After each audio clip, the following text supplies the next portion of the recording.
አቶ ደረጀ ዛሬ ሰላም እንግዲህ ያልጠበቀውን ነገር ነገረችው።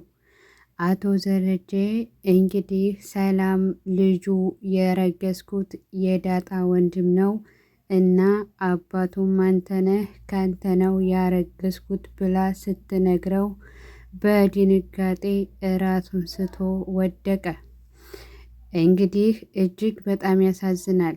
ከዚህ በፊት ዳጣ የእሱ ልጅ በመሆኗ ትዳሬ እንዳይበተን ልጆቼን እንዳላጣቸው እያለ ብዙ ነገሮችን እያመቻቸ እንደዚሁም ደግሞ ለወይዘሮ ማርታ እንዴት እንደሚነግራት ግራ ተጋብቶ ነበር ያለው። ይባስ ብሎ ደግሞ ሁለተኛም ያረገዘችው የሰላም ልጅ የሱ መሆኑን ሲሰማ ጭራሽ አላመነም። በድንጋጤ ራሱን ስቶ ወድቆ አሁን እንግዲህ ወደ ሆስፒታል ሂዷል። እንግዲህ ሰላምም የሆዷን ተገላግላ እንግዲህ አቶ ደረጀ ሁለት ሚስት ሊያኖረው ነው። እንግዲህ ከዚህ በፊት ከድር እንዳለው በእናንተም ሁለት ሚስት ይፈቀዳል እንዴ ብሎት ነበረ። እንግዲህ አቶ ደረጀ ያ ነገር እና ያ ድርጊት እያቃጨለበት ምን እንደሚሆንና ምን ማድረግ እንዳለበት ራሱን እያዘጋጀ መሆን አለበት። ሌላው እንግዲህ ሰላምና አቶ ደረጀ እንዲህ የልጁ አባት አንተ ነህ ብላ ለመናገርም ክላሷ አስጠርታው ብዙ እየተጮህና ቦግ ቦግ እያለ እና ማን ነው አረ ንገሪኝ። እንግዲህ ሰላም እየተቆለባበሰች እንደው እያለች ልትነግረው ፈክራ ነበረ። ነገር ግን የዛለት ሳይሳካ ቀርቶ ወይዘሮ ማርታ እየሰማቻቸው ነበር። ድሬ ግን ሆኖ ነው እያለች ጩኸቱ በጣም ሲጨምርና ሲበዛ ተደናግጣ ወይዘሮ ማርታ ሰላምና አቶ ደረጀ ወዳሉበት ቦታ ክላስ ገባች።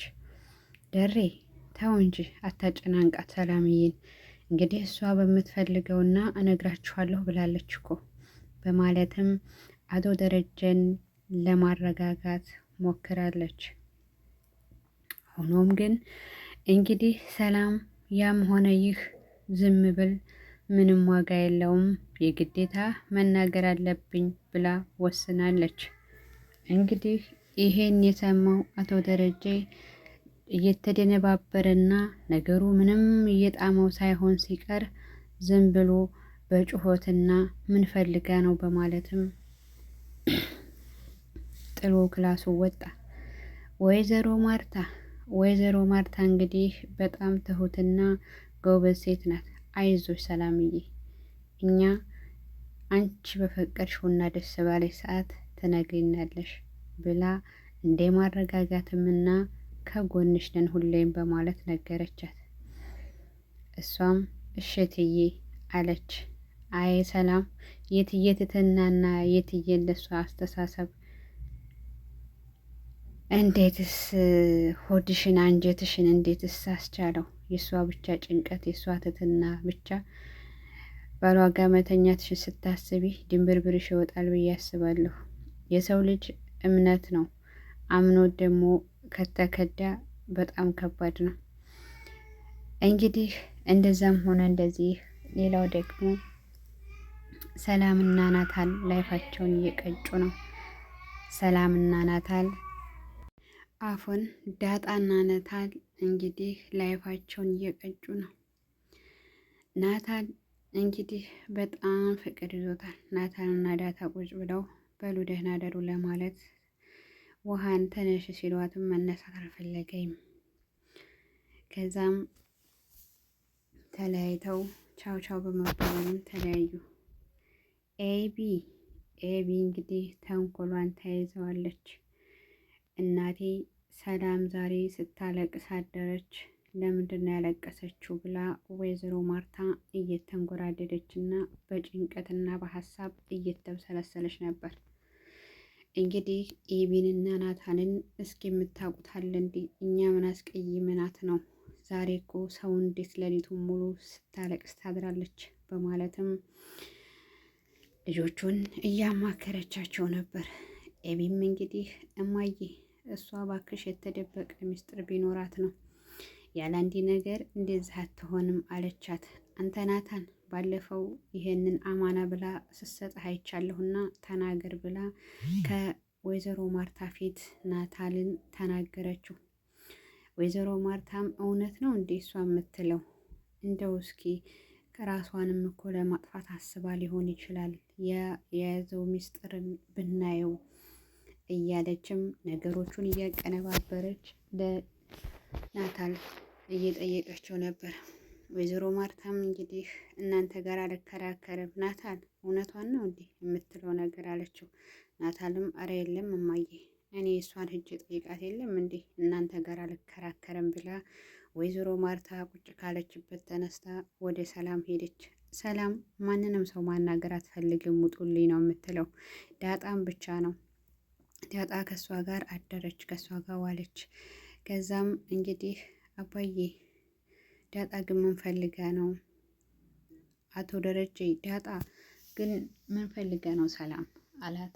አይ አባዬ ምንም ልትነግረኝ አልፈለገችም፣ ነገር ግን አንተን ነው የምትፈልገው በማለትም ነገረችው።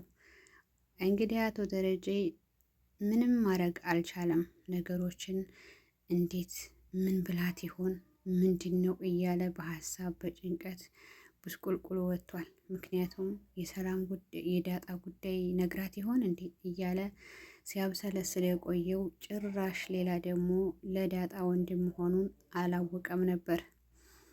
ድርጊቱን ያወቀው እና ከሱ መረገዙን ያወቀው መጨረሻ ላይ ነው። እንደምንም ብላ ሰላም አፈረጠችበት። እንግዲህ ቻለው አቶ ደረጀ። ከዛም እንግዲህ ኤቢና ውሃ ተጣሉ። እንደዚሁም ደግሞ በቡጢና በዱላ ሲመታቱ ነበር። የእህትና የታላቅና የትንሽ ጠብ፣ የእህትና የእህት ማለት ነው። ከዛም እንግዲህ ውሃ እኔ በጣም እኮ ኃይለኛ ሁኛለሁ ለምን እንደው ታውቂያለሽ አለቻት ለዳጣ። ለምን ነው አለቻት። አይ ቴምር እኮ በጣም ኃይል ይሰጣልና ቴምር ስለበላሁ ነው ብላ አለቻት። እንግዲህ ውሃ ዛሬ ወደ ዳጣ ክላስ ገብታ ዳጣ ኤሊፖፕ እየበላች ነበር እና ያንን ለመቀማት ሲታገሉና ሲፋጉ በጣም ቆይተዋል። ሆኖም ዛሬ ውሃ አሸናፊ ሆናለች። እንግዲህ ዳጣ ናታል ሀላዋና እንደዚሁም ኤሊፖፕ ይዞላት መጣ። እባክሽ እሱ ስለሆነ ነው እንጂ እሰጥሻለሁ ወይም ላካፍልሽ ብትላትም ግን ውሃ ልትበገር አልቻለም። እሺ ሌላው ደግሞ ኤቢ በቃ ናታልን አሁንም ተያይዘዋለች፣ እየተከታተለችው ነው እና ለእናቷም ነገሮችን እያቀነባበረች ነው። እኔ ያልኩሽን እኮ ብትሰሚ ማዬ እያለቻት ነበር። እንደውም ባለፈው ያልኩሽ ነገር እንዳይሆን አለች። ኤቢም አይ አንቺ በየቀኑ ስንት ነገር ነው የምትነግሪኝ፣ ከቶ የትኛው ነገር ይሆን በማለትም እናቷ ብላ ስትጠይቃት አይ እማዬ አለች። እንግዲህ ነገሮች እንደዚህ እየሄዱ ነው። አቶ ደረጀም እንግዲህ ሁሉን ነገር ትቶ ወደ ውጭ ወጥቶ አታክልት እያዘገጃጀ እና እየቆራረጠ ነበረ።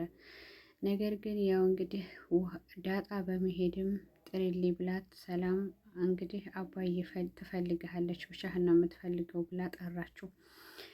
ብቻውንም ካስጠራች በኋላ አቶ ደረጀ በጣም መቋቋም አለብህ፣ ምክንያቱም አሁን የምነግርህን ነገር የግዴታ መቋቋም ይልሃል። ልጄን ወታ እንደቀረች እና ልጄን ብዬ ስል እሷን ለመርሻ ስል ያረገዝኩትም ልጅ ካንተ ነው በማለትም ነገረችው። እንግዲህ እዚህ ድራማ ላይ በጣም እየተወሳሰበ እና ልጆቹን ትዳሩ መበተኑ አልቀረም። የአቶ ደረጀ እንግዲህ የፈራው ነገር ደርሶበታል።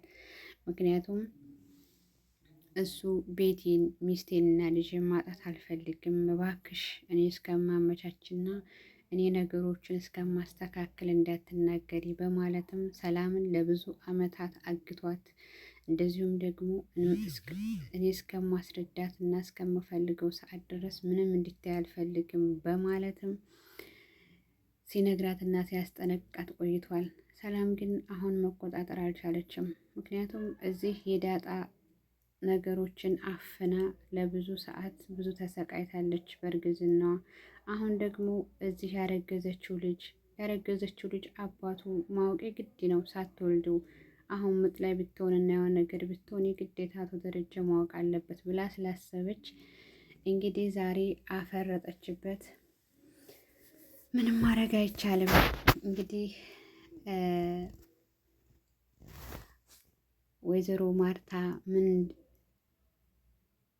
ምን እንደምትልና መጨረሻ ላይ ምን እንደሚሆን በጣም ጓጉተናል ማለት ነው። በጉጉት ነው የምንጠብቀው ጋይስ። ላይክ ሰብስክራይብ ያደረጋችሁ አብራችሁን ቆዩ።